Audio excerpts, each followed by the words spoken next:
I thought moving to a quiet neighborhood would be a fresh start, a peaceful escape from all the noise I'd been trying to leave behind. But what I got instead was a front row seat to the wildest suburban drama I've ever experienced. It started with a Karen who made it her life's mission to make mine miserable. Then came the HOA president who took power way too seriously, like we were living under a dictatorship. And just when I thought things couldn't get more insane, my next-door neighbor started installing cameras and motion lights like he was guarding Area 51. These are the stories of how three neighbors turned my dream neighborhood into an actual nightmare. Story number one, the Karen who tried to control the entire block. Hey, if you're into real-life chaos and absurd neighbor drama, you're in the right place. Because today I'm telling you about the woman who almost drove me out of my own home. And trust me, it gets worse before it gets better. So, if you enjoy this kind of story, do me a favor. Like the video, drop a comment, and hit subscribe, because the support really helps keep me going. Now, I remember the exact moment I met her, or technically heard her, because I was chilling in my living room with the windows open when this obnoxious horn blast shattered the quiet. Not a quick honk, either. This was someone laying on the horn like they were declaring war. I peeked out the window and saw this massive moving truck double parked like it owned the street. Out stepped one woman, heels, clipboard, oversized sunglasses, the whole vibe like she was here to inspect the entire block. That was the moment Karen entered my life. And no, that's not her real name, but it fits way too well. For the first few days, it was quiet. Too quiet, really. Until the moment I rolled my trash bin out to the curb and she appeared like a glitch in the Matrix, arms folded, telling me I had crossed the property line by a few inches. I thought she was joking, but no, she had measured it. And that clipboard? Yeah, it was real. It turns out she wasn't just observant, she was hyper-focused, like some kind of suburban surveillance drone. Within a week, she had left a typed sticky note on my bin, "Please do not encroach again." And then it escalated, slowly but surely. I started noticing her peeking through the blinds, standing outside for no reason, scribbling notes when I mowed my lawn or picked up my mail barefoot. At one point, she reported me to the HOA for improper lawn edging, parking too close to the sidewalk, and, my personal favorite, displaying unapproved inflatable decor, which referred to a sad little Fortnite llama I had on the porch as a joke. The thing wasn't even plugged in. It just sat there deflated, like it gave up on life. Still, she wasn't done. One Friday, I invited some friends over for a chill backyard cookout. Nothing crazy, just burgers and music on a Bluetooth speaker. But by 8:15, she was outside pretending to water her already dead plants, pointing her phone in our direction. Later that night, a new note was taped to my door. Noise disturbances have been logged. Further action will be taken. I laughed at first, but then I realized this woman was serious. So I decided to match her energy. I started documenting her too. I took note when she yelled at a delivery driver for walking too fast, filmed her scolding the recycling truck, and even got a picture of her arguing with a squirrel. Yes, an actual squirrel. She'd also installed this motion-activated light that flashed like a prison spotlight every time someone walked by her house after dark. But the turning point? That came the morning I found my car windshield plastered with neon sticky notes. Each one had a passive-aggressive insult. Too loud, trash boy, entitled, and even inconsiderate, with a few shaped like stars and hearts. She'd clearly taken time to craft this attack. And while I didn't have camera footage, one of the other neighbors did, and bless them. They caught her sneaking out in the early morning wearing gloves and carrying a pack of sticky notes like she was going on a mission. When I showed the HOA, nothing. "We don't get involved in personal disputes," they said. So I changed tactics. I went full kill them with kindness mode. Every time I saw her, I waved like we were best friends. I complimented her clipboard. I sent her a glitter-filled Christmas card. I put up a new sign on my lawn that said, "Dogs welcome, bark loudly," right after she posted one that read, "No dogs, no exceptions." Eventually, she started staying inside. Her patrols stopped. The clipboard vanished. Then, one day, without warning, a for sale sign appeared in her yard.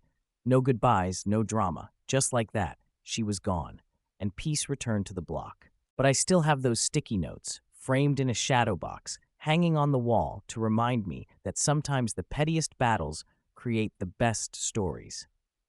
If this insanity made you laugh or reminded you of your own Karen, let me know in the comments. I'd love to hear your neighborhood horror stories. And don't forget to like and subscribe for more, because I've got plenty more chaos to share. Story number 2, the HOA president who treated us like inmates. You ever get that feeling when you move into a new place and everything just seems too perfect? That was me, freshly unpacked and excited to start my next chapter in a quiet little neighborhood with trimmed hedges, golden retrievers, and friendly waves from across the street. But perfection? Yeah, that doesn't last. Not when your WA president is an ex-cop with a god complex and binoculars aimed directly at your front yard. From the moment I moved in, this guy, let's call him Doug, made it his mission to remind me, daily, that he ran the neighborhood like it was his own personal kingdom. First offense? My welcome mat. Yep, a simple mat that said, "Come back with tacos." I found a typed letter in my mailbox the next day citing WA Regulation 4.2, doormats must be neutral in color and free of slogans. It was a joke. I thought he was joking. He wasn't. That same week, he rang my doorbell to hand me a laminated copy of the neighborhood rulebook, highlighted. He had the time. Now, I'm a laid-back person, but Doug's obsession with control hit new levels fast. He started patrolling the block like a mall cop with delusions of grandeur, issuing warnings like parking tickets. My trash bins were too visible, my porch lights were too warm-toned, and don't even get me started on the time I hung string lights on my back deck for a family birthday. He claimed they violated light pollution standards. I couldn't make this up if I tried. But the wildest part? He didn't stop at rules. He started fabricating violations. I once got a notice for excessive wind chimes. I didn't own any wind chimes.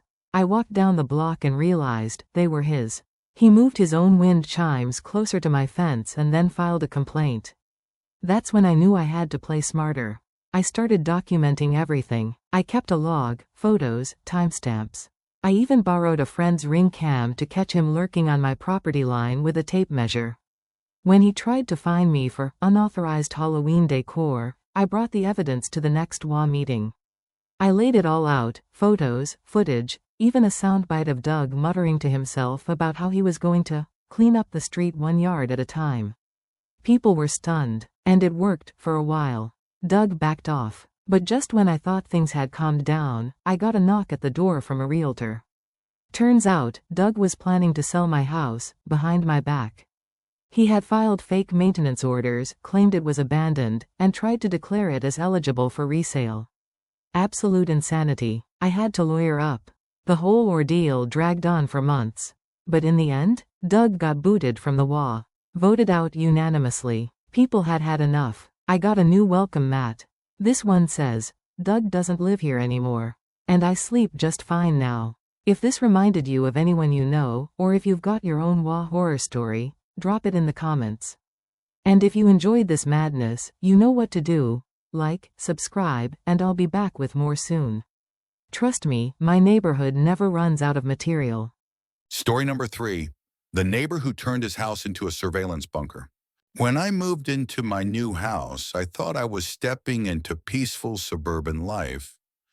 Quiet streets, friendly neighbors, and a chance to finally have the calm I'd been craving after years in the city. But I quickly learned that every neighborhood has its quirks, and mine had one neighbor who took quirky to a whole new level. Let's call him Mr. Hawk, because he was always watching, always alert, and frankly, a little scary. The first few days were fine, but it didn't take long before I realized Mr. Hawk had an obsession with security that bordered on paranoia. His house was the fortress of the neighborhood, surrounded by high fences, barbed wire-style garden spikes, not actual barbed wire, but close enough, and cameras. I mean, cameras everywhere, not just the front door and driveway. His cameras pointed down the street, across neighbors' yards, and even his own mailbox was covered by a camera, probably in case someone tried to steal his mail. I didn't think much of it at first.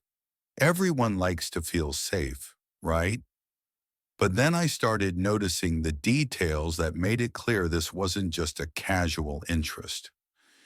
Mr. Hawk had built a massive security panel inside his living room, with at least a dozen monitors showing every camera angle in real time. I heard him brag to another neighbor that he stayed up late just watching because you never know what's out there. One day, not long after I moved in, he knocked on my door looking more serious than ever. He told me my garbage cans had been left out too long and that this was inviting criminals into our neighborhood. I tried to laugh it off, but his eyes didn't smile. Then came the signs. It started small. A simple laminated neighborhood watch active sign on his lawn. But it quickly escalated to huge banners with phrases like, trespassers will be prosecuted and keep our streets safe. The signs weren't just intimidating, they were downright hostile. I mentioned the motion sensor lights that suddenly appeared too. Lights that lit up my bedroom window with blinding, almost stadium-level brightness every time I moved near the curtains. When I brought it up to Mr. Hawk, he just smiled coldly and said, "That's the point. You've got to stay alert." It felt less like a neighborly warning and more like a psychological game. Then one morning, I woke up to a giant banner hanging from his porch. It read "Stranger Danger" with grainy photos of cars parked down our street and even one of my own vehicle. When I asked about it, he claimed he was protecting the neighborhood, but it felt more like public shaming. The paranoia infected the block like a virus. Some neighbors nodded along saying, "Better safe than sorry." But others whispered about how unsettling Mr. Hawk had become. The tipping point came when I found myself in the middle of a bizarre conflict. He'd called the police on me twice in 1 week. The reason? I was watering my lawn late at night.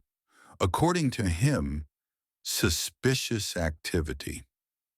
The cops came both times, but after checking out my yard, they left without saying much. Still, the fact that it happened twice shook me. The whole neighborhood felt like it was under a microscope, and I was one of the subjects. I decided to start documenting everything. I took photos of the signs, the blinding lights, the banners. I kept a detailed journal of his late-night patrols, where he'd walk up and down the street, peering into yards and muttering to himself. I even set up my own security camera, pointed at his property to catch what he was doing when he thought no one was watching. One night, I got the footage I needed. Mr. Hawk planting fake "Beware of Thief" signs in front of neighbors' houses, with arrows pointing at random driveways. It was like something out of a thriller movie. I took the video and presented it at the next HOA meeting. The community was shocked, and for the first time, we all saw the situation for what it was. Not protection, but obsession gone too far. The HOA gave Mr. Hawk an ultimatum: tone it down or face fines and penalties.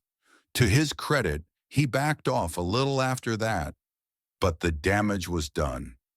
The neighborhood was no longer a carefree place. The paranoia lingered in the air like a thick fog.